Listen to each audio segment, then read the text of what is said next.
Janavalabha Girivaradari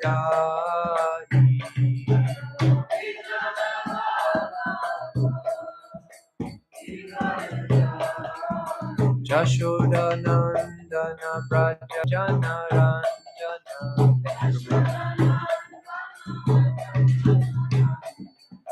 Jamuna Tira Vanachari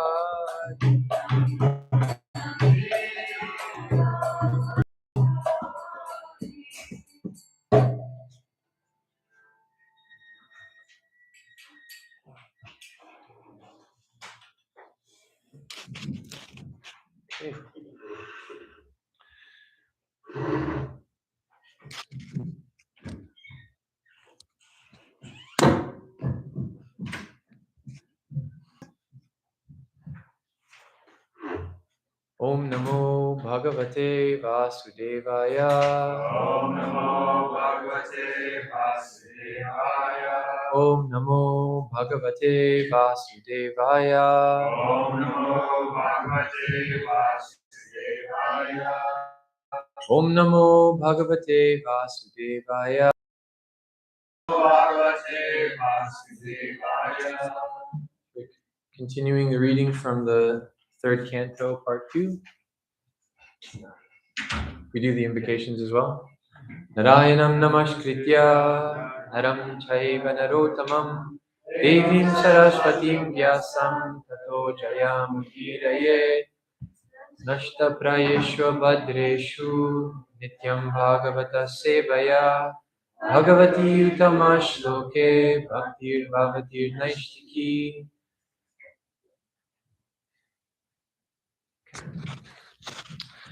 So now we're continuing with chapter 32. We'll read a few verses up to verse 7 and then focus on verse 6. We're reading the Sanskrit and the English, or do you just read the English of the 7 verses and focus on the 6? Sanskrit for the key verse and then English for the rest. Okay, Sanskrit for the key verse and then English for the rest.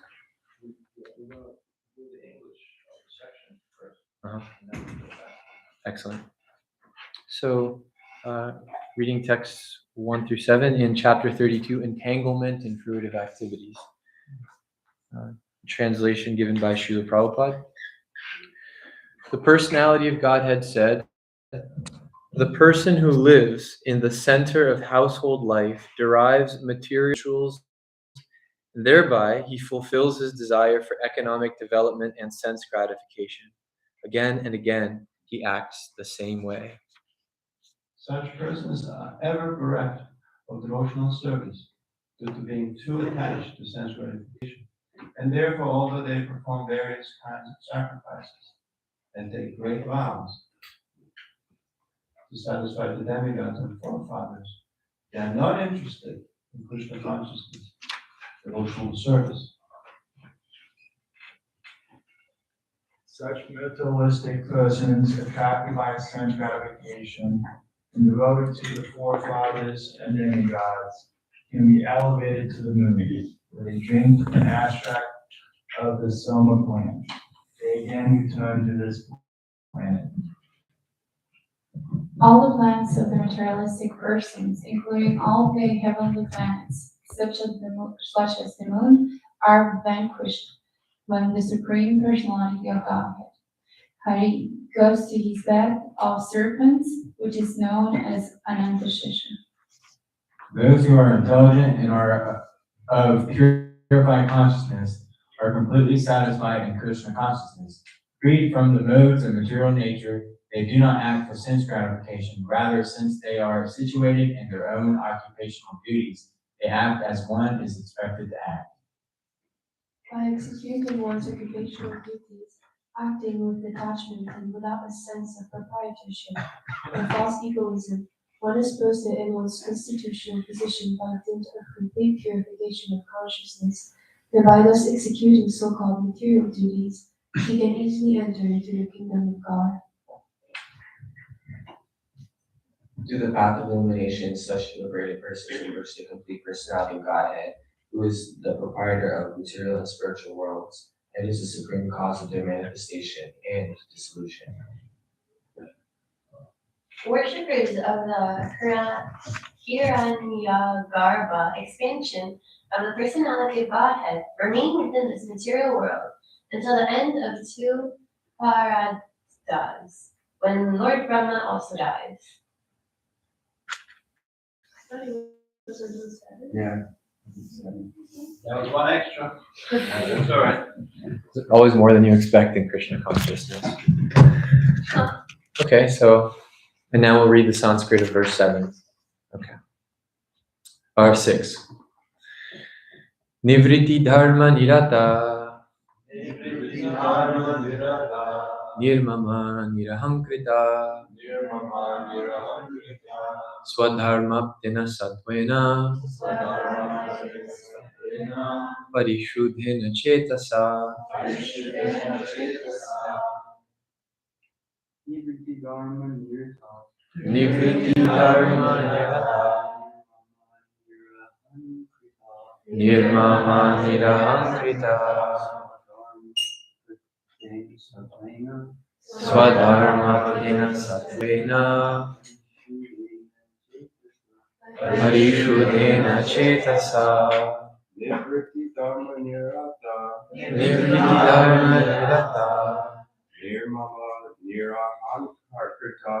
nirmama nirahankrita Swadharma bhaktena swadharmaptina satvena parishuddhena chetasa. parishuddhena chetasa. Nivriti dharma nirata. Nivriti dharma nirata nirmama nirahankrita parishuddhena chetasa.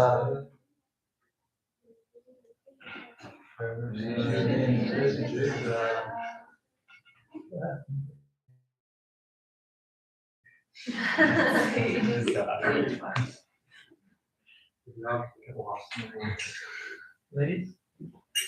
Nivriti dharma nirata. Nivriti dharma nirata nirmama nirahankrita swadharmaptina satvena parishuddhena chetasa. Nivriti dharma nitara. Nivriti dharma nirata nirmama nirahankrita swadharmaptina satvena parishuddhena chetasa. Nivriti dharma nirata. Nivriti dharma nirata Nirmama nirahankrita. nirmama nirahankrita Swadharma prantena savarna. swadharmaptina satvena Purushena chitana. parishuddhena chetasa.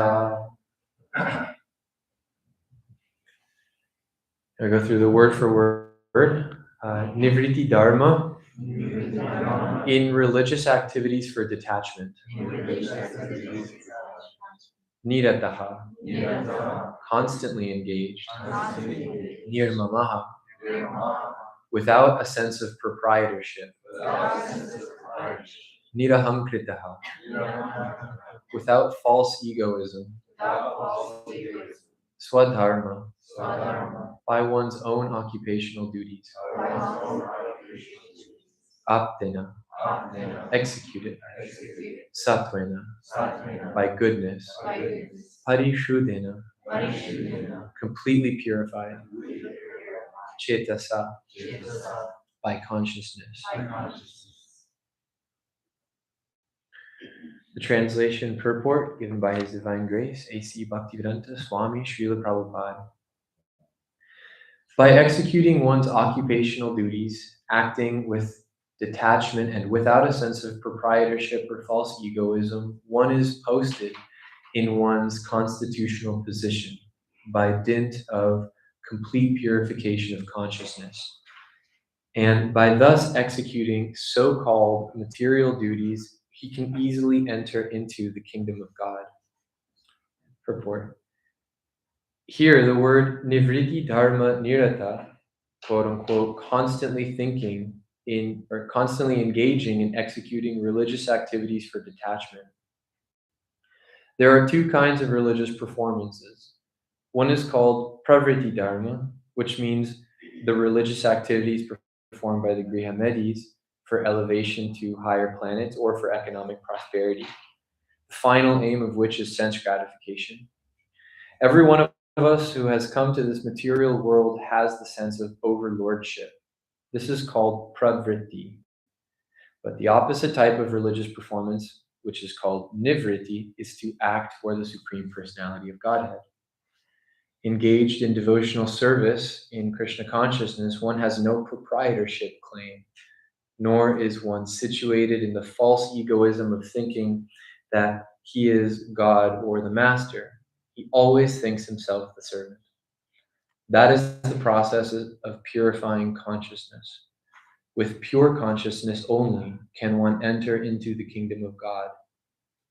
Materialistic persons in their elevated condition can enter any one of the planets within this material world, but all are subjected to dissolution over and over again. Nivritti dharma nirata nirmama nirahankrita swadharmaktena sattvena parishudena cetasa. First, I'd like to offer my respectful obeisances to all the Vaishnava devotees of the Lord, exactly like desire trees capable of satisfying the desires of all living entities, and they're naturally very compassionate for fallen conditioned souls. Thank you. Raja Prabhu for inviting me, and also Carmen Prabhu for planting the seed in my heart that it would happen eventually, and for all the support. On this Gaura Pūrṇimā, it is a very nice verse to read. We'll go from the top, and I'm taking in like what it looks like to have everyone sitting at a table. It's like a Bhagavatam class that I've never seen before.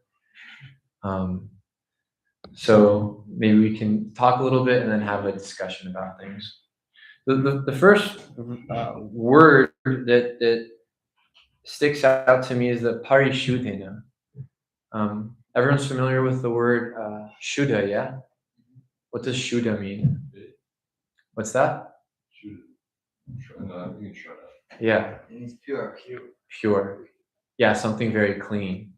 So like we have like the three modes of nature, sattva gun, rajagun, and tamagun. But then we say that when someone's performing devotional service, it's not sattva, it's vishuddha sattva. It's like pure goodness. Because there's like giving in charity, and then there's being nice to people, but you can do it because you really want some cred for like doing it right. It's like you give money to someone on the street and you're like, hey, look at this. So it's not really to take care of somebody, it's to expand the sense of false egoship. So that we would say it's good, but it's not purely good. You're not doing it for like the purest reason. And that can still entangle you. You can still give charity to somebody, but then you can feel proud about it. And then that's sattva transformed to rajas, passion. And then that passion will eventually degrade to tamas when other people don't recognize your greatness. Like, what is this? Everyone's a fool. So that's how the modes are always competing. But here, the word parishudena is used. And pari is where we get the word perimeter. So it's like all-encompassing, surrounding. It's like total pureness. Nothing is left out. We also have this word nirahankrita. Does that word stick out to anyone? Nirahankrita? Can you point out the root word that is in it? Ahankar. What does that mean, Prabhu? Ego. Yeah, ahankar means ego, and it's a really clever word in Sanskrit because it means I am the doer. Aham krita. I do things. But here it's saying nirahankrita. I'm not thinking that I'm doing things. So even in this practicing stage of devotional service, we give so much credit to everyone else. I mean, we give credit every morning to Prabhupada for doing what? For spreading this knowledge throughout the world, for purifying our consciousness. We give credit to the deities for being here, being worthy of our attention.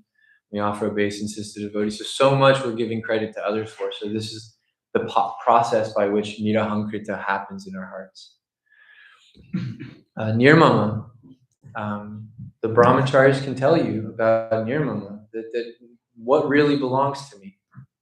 You know, so many of the devotees that go out there, and congratulations, Brandon Prabhu, for accepting this moment. I do want to actually speak about that for a second. That it's a nice samskar. It's a nice moment to affect the consciousness. I was hearing Kaustuba Prabhu say that, you know, even if you accept the cloth for 10 years or 5 or even 1, if you have this like pure moment, or if you have this real moment of what it means to be brahmachari, then that's something that can affect you for the rest of your life.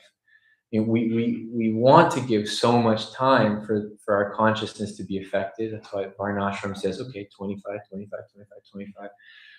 But we're kind of doing a crash course in Kali Yuga. So, but even if we have this like real genuine experience of what it's like to, my mind belongs to Krishna consciousness, my body belongs to the Guru, and like my limbs belong to the service of the devotee. Even if that affects our consciousness for a minute, that's such an effect that affects the soul in a way that millions of lives can't.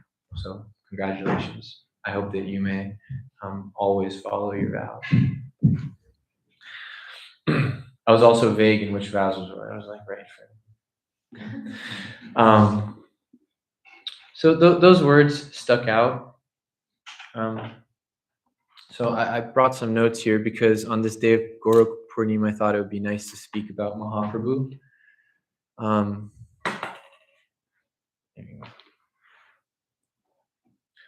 I'd like to make an analogy of color and the modes of nature. How many colors are there in the world? What would you say? What's that? Infinite. Infinite colors in the world. Do you say that because you don't know the number and then you'd like to give a big one, or do you know for sure? Bless you. Because they mix them and they make varieties, so they mix. Okay. What are the root colors that all colors are based off of? Yellow, blue, and red. Those are primary colors. So you can make an infinite combination with those 3? Almost. You also need, like, black and white. You would need black and white. Yeah, which is interesting because in color theory, like actual painting, Black and white are not colors. right, they say that it's the presence of all or the absence. But in spectroscopy, the study of light, they say that white is actually the presence of all colors and black is the opposite. It's interesting how in material sciences they differ in those points. But let's say that you can make many, many colors with these 3. The analogy here is that you can make many, many combinations of things with the 3 modes of nature. The same way that 3 very simple colors can combine and do all the colors that we see in this room, you could extract different combinations of yellow, blue, and red from everything we see. So similarly, everything that we see, for example, I heard a rose is a good way to understand the effects of the 3 gunas. They say that the part that gives smell and that is soft, that's the aspect of sattva within a rose.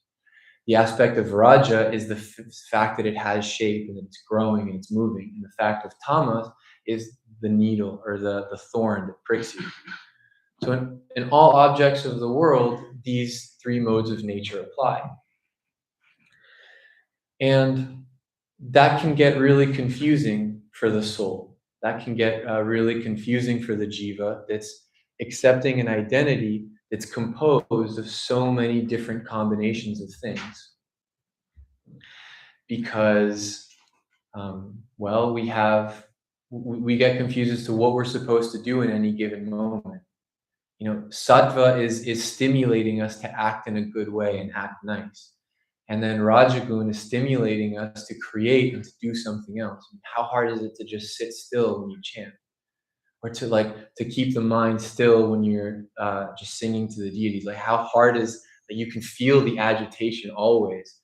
Like one light comes out or you know, like a horn 3 blocks away, or even, you know, the way that other devotees dance. The mind is it's so prone to listen to Rajagun. And then Tama, how hard is it to wake up in the morning? Unfortunately, but how hard is it to sleep at night?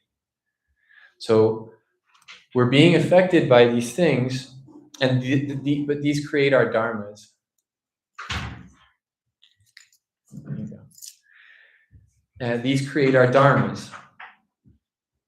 And the word here is used as swadharmaptena. Who knows what the word swadharma means? One's own. Very nice. One's own duties. And how many duties do we have? Just one? Anyone want to argue that? Me? Yeah. Yes? We all wear many hats. You want to give you want to elucidate on that? The many hats? I mean, someone could have a dharma of a father, and the dharma of a coworker, and the dharma of son. Yeah. What about two always remember, never forget? What's that? Two always remember, never forget. That's a good one. Always remember, never forget. Prabhu could have been meaning the one dharma is to serve Krishna, and that might expand, but then, yeah. One thing that I really like about Mahaprabhu's philosophy is that all answers are accepted. In some way, achintya beta beta tattva can mean that contradictory or apparently contradictory answers can both have a place at the table. Something I really appreciate about the philosophy. It's not black and white. It's full of color. So this can be confusing sometimes when, for example, the potter. You said you gave the example of a potter? No, but I like that example. Okay, what was the example you gave? A father. A father. Okay. Well, let's say that a father is also a potter. And a lot of pots need to be made. A lot of clay needs to be put in the oven, but also there's a child that needs to be taken care of. And you might get to a point where one dharma is rubbing against another. Do I go pick up my child right now and put down the clay, or do I, pick up the clay and just teach the child to, toughen up a little bit and cry? So we have to make these decisions because our karmas or our dharmas are always rubbing up against each other. The clay, or all right, I'll pick up the child. There's imperfection in these things because more often than not, before we heard about Mahaprabhu, those decisions would be influenced by the modes of nature. And one nature leads to another, one dharma leads to another, and that's samsara. Samsara is basically you are not acting freely anymore. Samsara is I surrendered for an instant to sattva, rajas, or tamas, or like this material dharma, and now one thing leads to another, and there's no getting out of it. Because it's kind of it's everything is eternal.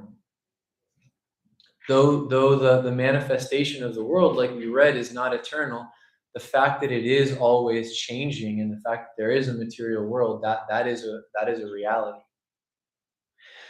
So now let's transition to the next part of what is so wonderful about Mahaprabhu. And I'd like to move from the color analogy to 2 points about purification and refinement. I looked up these words yesterday. Purification means to remove everything that is unnecessary or that is inhibiting the true nature of something. And refinement means to find something that is very good and to embellish that. So the crude oil is a good example. I was wondering the other day, why don't we just use crude oil and take it out of the earth and put it in a car? It might be a silly question to anyone, but the answer is really good. The reason why is that crude oil doesn't combust in a predictable way. Sometimes there's metal in it, sometimes there's silicone in it, there's like chunks of other things. So if you put it in a car, the car might get a lot of energy in a second, but then a lot of the oil would just like kind of teeter it towards a standstill. So gasoline is the crude oil refined, so just the combustible part is there, available. Separately from that is the process of purification. So we are not crude oil in the sense that Krishna consciousness is having us become something that we're not. we're different in the sense that we are something, and Krishna consciousness is removing that which is unnecessary, or anartha nivritti. It's removing the thing that is unnecessary about us, which is this false designation that I need to think for myself in a mundane way, that I need to think about my own self-interests. We do think about ourselves in the spiritual world, but we think about ourselves in relationship to something greater. And so our sense of identity is connected with something complete and real. Whereas when I think about myself, I'm actually just taking a picture of the soul and dedicating all of my consciousness to this small snapshot of the soul, that I'm not forever. I'm not going to be that in 1 second. And I just dedicated my eternal bright consciousness to acting on behalf of this very insignificant part of my identity. And that might implicate me in lifetimes and lifetimes of repercussions. So I want to substantiate something that Krishna says in the Bhagavad Gita. He says that everyone follows my path in all respects. Does anyone agree or disagree with Krishna when he says that? You agree? Yeah. Why do you agree? He says that everyone follows my path in all respects. Mm-hmm. Yes, I agree, because he's the supreme. He's the all-encompassing, everything emanates from him. And so whether we project it as another idea, it's still ultimately him. Just the idea or the path might be messed up, but it's still ultimately, we're looking for him, we're seeking him at the end of the day. So, yeah. Wonderful. What's your name, Prabhu? Ronald. Yes. That's a great answer. I was going to argue you, but I don't have anything to say to that. Yeah, I like how you said that we're doing it in a messed up way. Krishna says that, not in the same words, but he says in the Gita, people that worship the demigods are also worshiping me, but they're just doing it in an incorrect way, in an awkward way. You know, it's like if I was talking to you and just looking at your foot. Yeah, Ronald, it's that was a really great point that you made over there. You know what I mean? But Ronald, the presence, or where I address your personality, is this way. It's not that way. So what we do when we're worshiping the demigods is just we're obsessed with this one aspect of Krishna. That's the part. Yeah, that's great. So who's familiar with the 9 stages of devotional service? Not the 9 processes, but the 9 stages. Raise your hand if you're familiar. It begins with faith and it goes with association. Okay. So this idea is like really interesting to me. I'd like to share that this process of devotional service, everyone in the world is having faith. Everyone in the world but they're just having faith in a different thing. So I'd like to go through the process of how we do it before Chaitanya and then after. So we all hear something when we're young, that maybe being an airplane pilot or a doctor or a teacher or having a lot of money is a really good thing. And then we develop, not shraddha, because shraddha specifically means when something affects your heart. The word would be astikya, which means belief. It's just a mental thing. So we have astikya, we have belief. Oh yeah, that would be great to be a doctor. And then we hang out with people that have the same feelings, either members of our family or other people in school. And then we take some kind of initiation into that process. I'm going to go to a school to do this, or I'm going to, go to Tony Robbins and learn how to start my own business or whatever.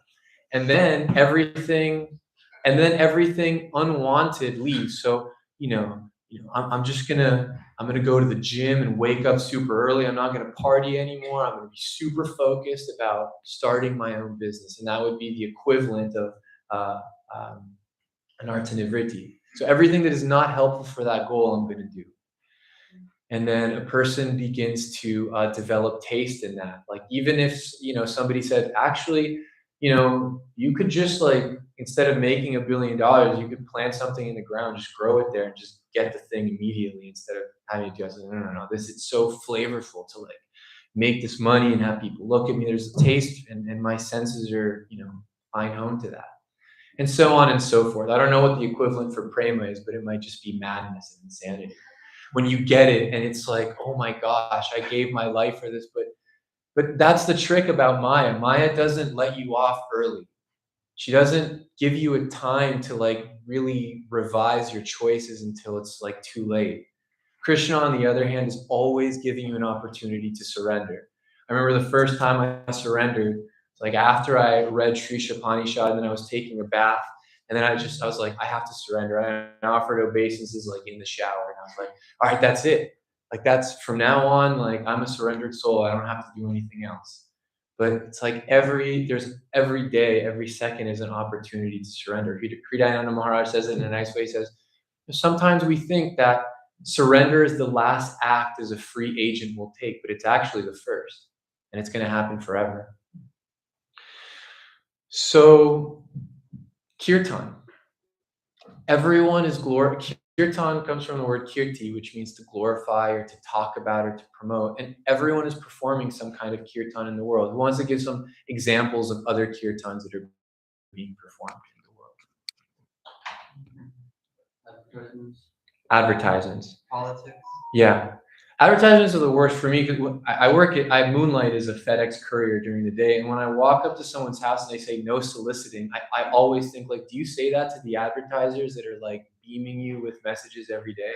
Or do you just say that to the devotees that want to like get you out of it? Because it's sad. But yeah, politicians, they're glorifying themselves. They're glorifying, this and that. Any other kirti going around in the world?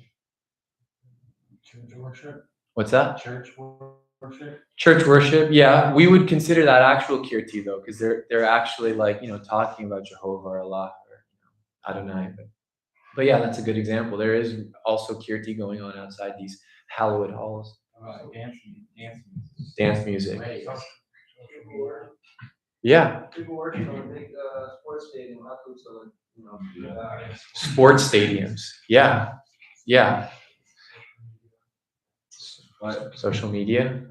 Yeah, my family, my grandfather has like an 80th birthday or something, and they all sang like the Florida State national anthem.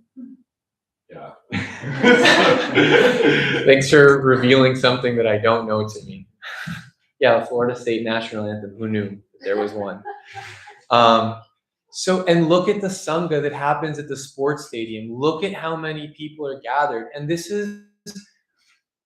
You can go any way about this. You can say that there is a cabal of underground and secret people that are intentionally doing this, or you can say that it's accidental. We all just really want sangha, and the best thing that we have in the world is football.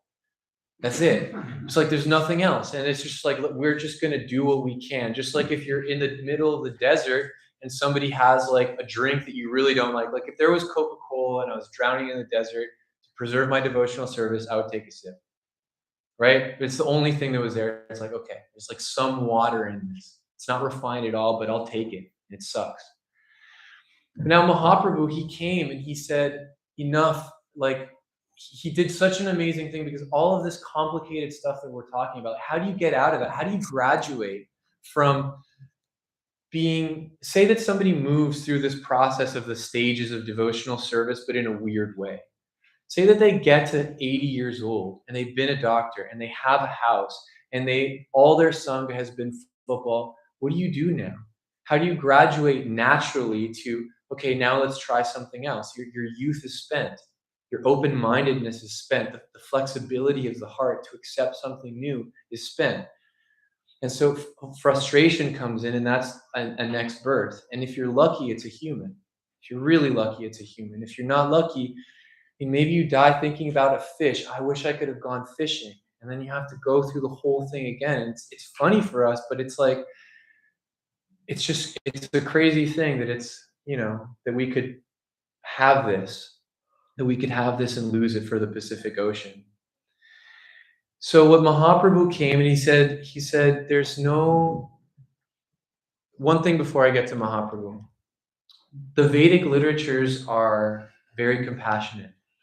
They're supposed to guide a person from, let's say you're a first round human.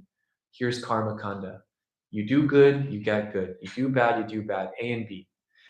And then after a few lives of experiencing karma kanda, right, there's a result for what I do. Then the Vedas, they talk about jnana kanda. Now, why do you think that there is good and bad? Or is something good because the gods like it, or do the gods like something because it's good? And then they reveal, okay, there's Indra and Varuna, and this is who's reciprocating with you. Wow. And then after lifetimes of going through jnana kanda, maybe you can arrive at upasana kanda, which is the Bhagavatam, the Bhagavad Gita, and Brahma Samhita, and the Sri Upanishad. And then you can be like, oh my gosh, all of the, Ronald's foot is actually part of his body. There's a whole individual. It's not just the foot. I've been wasting my time just looking at his foot. Beautiful foot as it may be, I've been wasting my time. And so now I can dedicate myself to this process. So what is so wonderful about Mahaprabhu is, who knows if we have actually been through that process. It's not worth speculating. The Vedas say that, a person that's chanted Hare Krishna once, they should be considered to have gone through all the places of pilgrimage, performed all the sacrifices, read all the Vedas. Who knows? What is important is that all of us in the West here that had nothing to do with this philosophy, unless you were born in a very fortunate position as children of devotee, we're now being given access to do away with these pretentious make-believe karmas. And Mahaprabhu is saying the actual thing you should develop faith in is your relationship with God. The sangha that you should develop is relationship with other people that want to do that. The initiation that you should take is to reclaim your identity as das, as a servant, das or dasi. And you will get rid of everything unwanted. Just hold on to it. You will have taste. And it will become so attractive to you, you don't want to let go. And you will have feelings. Feelings will happen in your heart, real feelings. And this process is enacted by Golokera Prema Dana, Hari nāma-saṅkīrtana. So the real individual to glorify is the one that we can all gather around. Some people like the Steelers, some people like the 49ers. There's bound to be argument there. But even if there's, and maybe this isn't the class to talk about, there are reasons why we can still argue with each other, but we have to come to the platform of, you're a servant of Krishna. You're a servant of Krishna. So everything that we're arguing about, it has to be guided by what are we arguing for. We want to serve them better. So it can't be at the point, well, you do your own thing, I do my own thing. That's materialism. We shouldn't import our impressions of the material world into spiritual life. That's something that should go away too. So just to recap, we're speaking about the sense of real identity. The real identity is that of a servant. That so many millions of colors can create this variety in the world. They're all based on three. And that ties back to the three modes of nature. But there's purified color. There's real color, which is devotional service. And our process is one of purification of all these unwanted things leaving our hearts. So yeah, that's I did go a little bit over time. I wanted to leave more discussion, but thank you very much. If there's any questions now or like realizations that you've had, please share. Yes.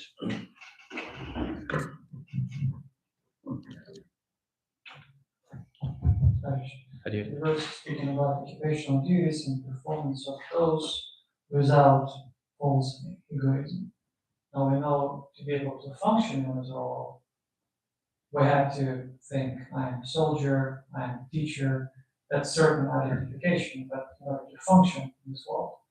So where does that false identification and necessary identification start and begin, and how we should dovetail and kind of do devotion service, do our duties, but at the same time have that functional ego and not be stuck with it. Like how do we dovetail this whole thing? Yeah. Good permission. That's a good question, and it reminds me of what Krishna says when he says, whenever there's a decline in religious practices, I come into the world. Chaitanya Charan said something so nice. He said, we don't only have a place, how was it that he phrased it? We don't only have a relationship with Krishna's personality, but we also have a relationship with his purpose. So when Krishna comes to earth, he comes to, the Vedas use this analogy that the artisans or the creative class are represented with Krishna's feet. The agricultural class represent the digestive part of his body, and the soldiers and administrative, they represent his arms, and the brahmanas or the thinkers represent his thoughts. So we can connect ourselves with that purpose. Krishna in some avatar or other has fulfilled the functions of all of that. And there are servants of his in the spiritual world that are doing that too. So both in the material world and the spiritual world, those functions are going on. So we can always remember, I'm following in the footsteps of those who did that before me. Mahaprabhu himself said, I'm not a Shudra or a Brahmin or a Vaishya. I'm a servant of the servant of the servant of the maintainer of the gopis. So we can always think that, who's been a brahmachari before me, and we follow that. Vamanadev was a good brahmachari, right? Mahaprabhu himself was. Or when a politician can think, Prithu Maharaj is a very good king, following in that footsteps, or Yudhishthira Maharaj. So we always connect it some way or other, either in material world or spiritual world, with I'm following someone else's example. So the main principle is always remembering. Yeah. I mean, Śrīmad-Bhāgavatam is a good example of how Krishna gives you tests. When he sees that a devotee is capable of handling one thing, he's like, take this other responsibility, take this other another. So to the degree that we can handle these responsibilities and recognize, yes, Krishna, this is you doing it. What capacity do I have? And that's why it's so nice to remember Mahaprabhu. It's so nice to remember him because he's the beginning. Well, him and Srila Prabhupada, Guru and Gauranga, are the beginning of our connection with any of this. So yeah, we're all doing it in service to them.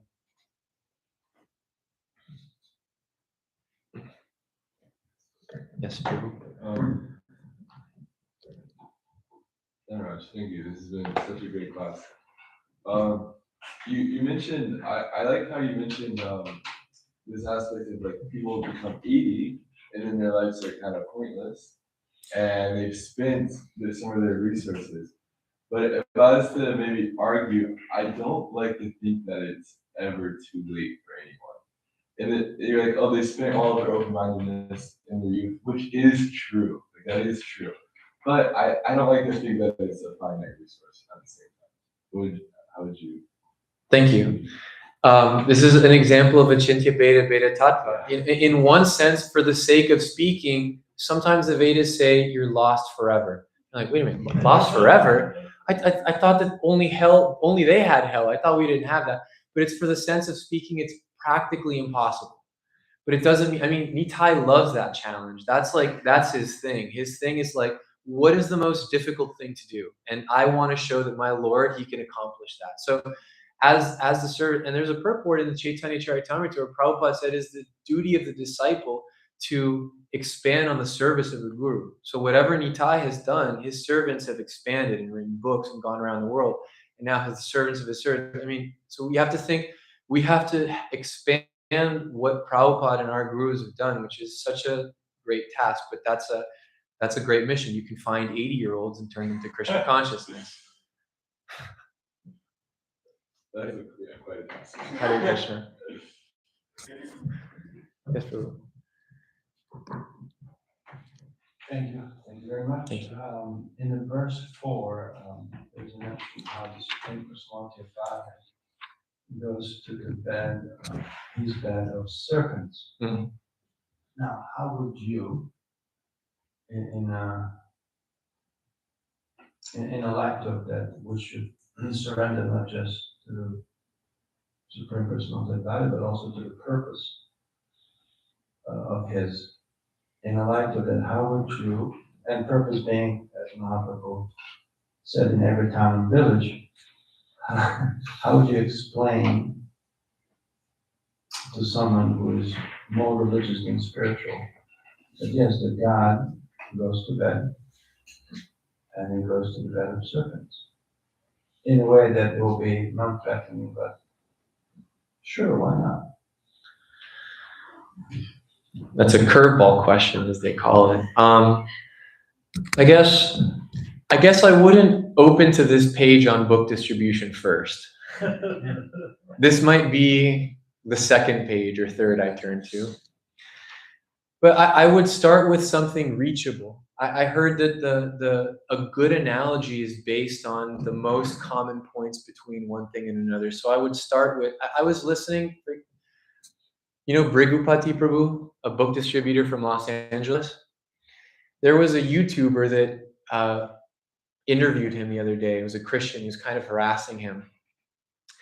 And at the end of it, Brigupati Prabhu asked him, what would you do if Jesus showed up here right now? And the YouTuber said, oh, he basically quoted a prayer from the Bible. And Brigupati Prabhu said, I'll tell you what I'd do. After I hit the deck and slam my head on the floor in front of Jesus, I would stand up and I would ask him, how can I serve you? So it's about reach. I would start with the common points of them. I mean, a lot of Christians, so many Christians, you know, their access to God or the Father is through Christ. And so I would say, well, you know, what kind of father would God be if his son has a body and he doesn't? And Christ slept. Do you think that, you know, Christ can do something that his father can't do? And then, you know, so, but it's that whole point of like, we're always trying to fill in the gaps of like what a lot of religion has left out of what God is. So I would say that it's just as difficult to convince people that God can sleep as God can eat. I would say that whatever somebody's interested in, perhaps if I saw somebody that liked to sleep, I would lead with God sleeps. And someone that likes to eat, I would lead with, you know, he eats too. I would kind of do that. That's a good question though. I think it's antidote because Saturday was Bhakti Tirtha Swami's parents' anniversary. I actually heard Bhakti Tirtha say at one time, at the university here already, he said, at one point, you're just going to go, wait a minute, there's a giant snake at the bottom of the universe? Wait a minute, dancing around the bush in the middle of the night, freezing all your sins?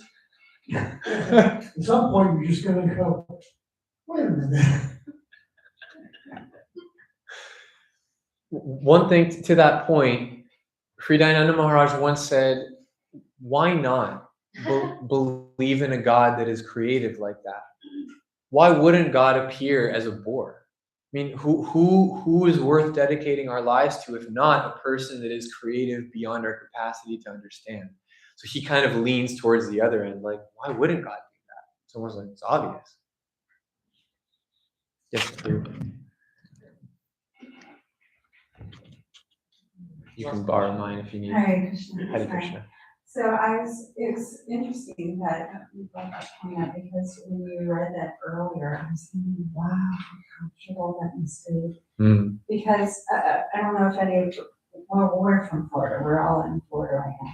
So when you sit on like a float in the water, you know how it moves and contours to your body. And well, and that's a shesha is Bhagavatam. And if anybody knows about snakes, snakes are all muscle, no fat, and they have perfect control of it. They can even leap in the air 4 feet just by constricting their muscles.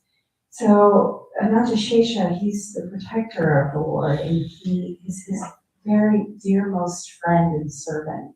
So he can contour his body and move his body and feel like a gentle, loving embrace, massage.